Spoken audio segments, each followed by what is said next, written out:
Hey, welcome to Pocket Roni. We're going to be doing elimination. We're going to be solving two unknowns with two equations. And when you do elimination, the equations need to be in standard form.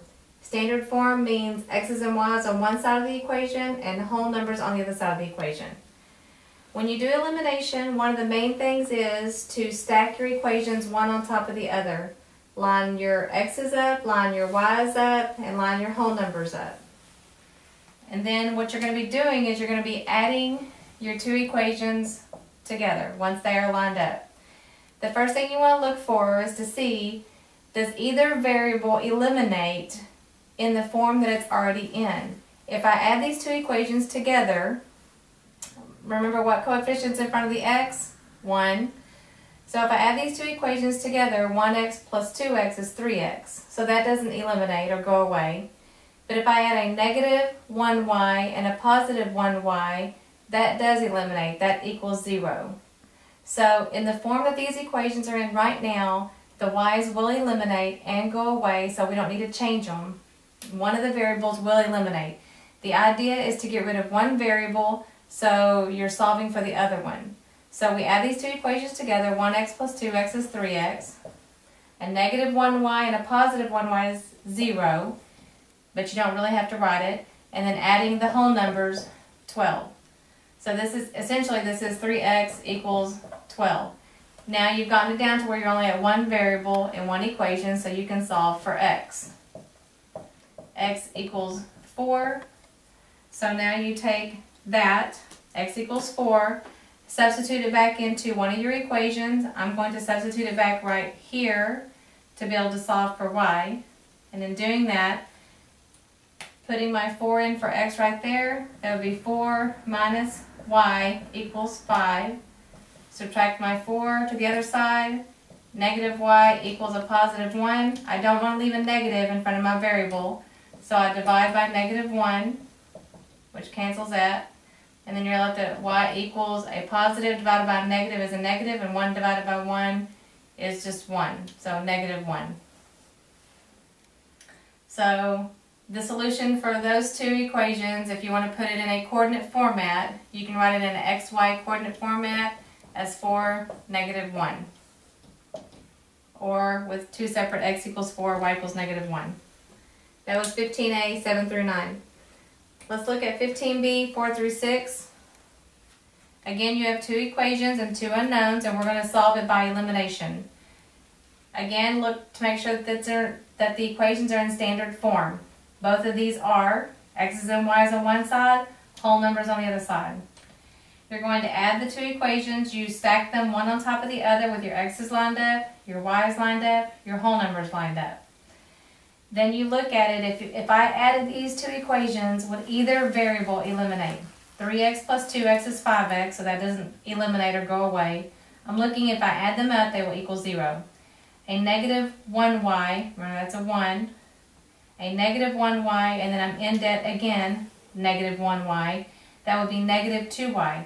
That doesn't equal 0. But do you see, if my sign was changed right here, if this was a positive 1, and a negative 1, then they would go away. It would equal 0. So how do I get this to be a positive 1?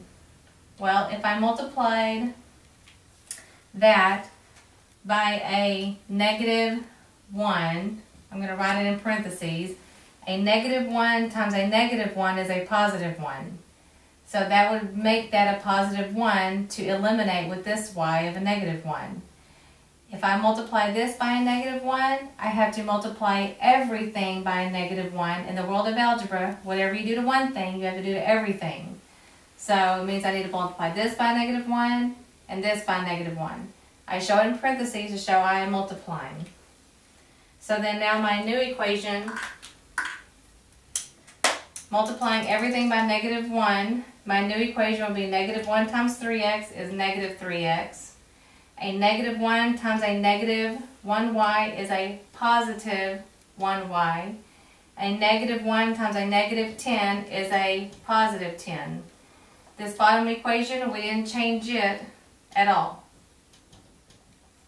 And now when you add your equations, you see how the positive 1y and the negative 1y will eliminate. In other words, it equals 0. And so the only thing I have left is x's. A negative 3x and a positive 2x is a negative 1x.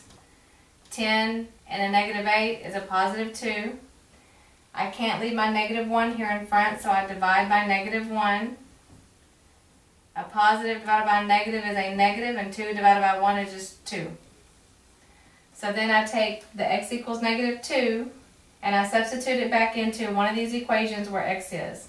I'm going to choose this bottom equation. I'm going to take it here and substitute it back right there to solve for y. So everywhere I see an x, I'm going to put in negative 2. Watch your signs. So here's this first 2. 2.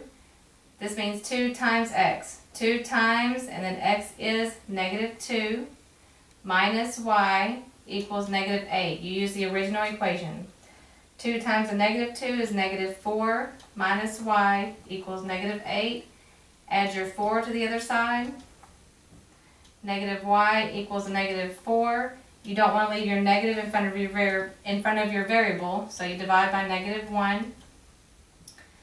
That means y equals a negative divided by negative is a positive 4. And if you want to write this in a coordinate format, x, y format of coordinates, you can write it like this. X is negative 2, y equals 4. Alright, now we're looking at 15a10. And here are our two equations. We want to make sure that they're both in standard form. They are. So the next step is to write the equations one stacked on top of the other with your x's lined up, your y's lined up, and your whole numbers lined up. And then we're going to add these equations together. And so you look, if I add my x's and y's, are either one of them going to get to the point that they eliminate or equal 0? No, they're not. One of the main things that I always look at is the signs. Okay, these are both the positive signs, these are both the positive. In order for your x or y to eliminate, one needs to be a negative and one needs to be a positive. If you add 3, you have to subtract 3 in order for it to be 0. So I'm going to work on eliminating the y's. You could eliminate x's. I'm just going to eliminate the y's. I usually try to find whichever variable does not have a coefficient, then I try to eliminate that variable first. And since y doesn't have a coefficient here, then in my opinion it's going to be easier to eliminate y, and so that's why I chose y. So if this is a 3y, in order for them to cancel or to equal 0, this one needs to be a negative 3y. So how do I get it to be a negative 3y? I multiply it by negative 3. So negative 3 times y gives me a negative 3y, and negative 3y plus a 3y will equal 0, and it eliminates. But in the world of algebra, whatever you do to one thing, you have to do to everything. So if I'm going to multiply that term by negative 3, I have to multiply each term by negative 3. Don't forget this whole number at the end. So now my new equation, negative 3 times 4x, will be a negative 12x.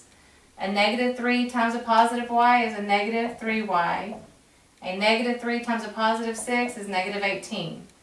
I did not change my bottom equation, so it can stay the same. Okay, now we are adding our equations. A negative 12x and a positive 2 is a negative 10x. A negative 3 and a positive 3y is 0. I don't have to write that down. Those go away. A negative 18 plus 18 is 0. It's okay to have a 0 over here. Now we're trying to solve for x. So we divide both sides by negative 10. That goes away. 0 divided by any number is just 0. So x equals 0. Now we take that and substitute it back into one of the original equations to solve for y. I'm going to take it and substitute it back right there. Everywhere I see an x, I put it in. So this means 2 times x, so this would be 2 times 0, because x is 0, plus 3y equals 18. 2 times 0 is just 0. That becomes 0 plus 3y equals 18. You don't even have to write that. It's just 3y plus 0 is still 3y. So now we're solving for y. Divide both sides by 3, and y equals 6. You can write this in a coordinate format, x first, y second. So where these two lines would cross on a graph, where they would intersect, would be at the point 0, 6.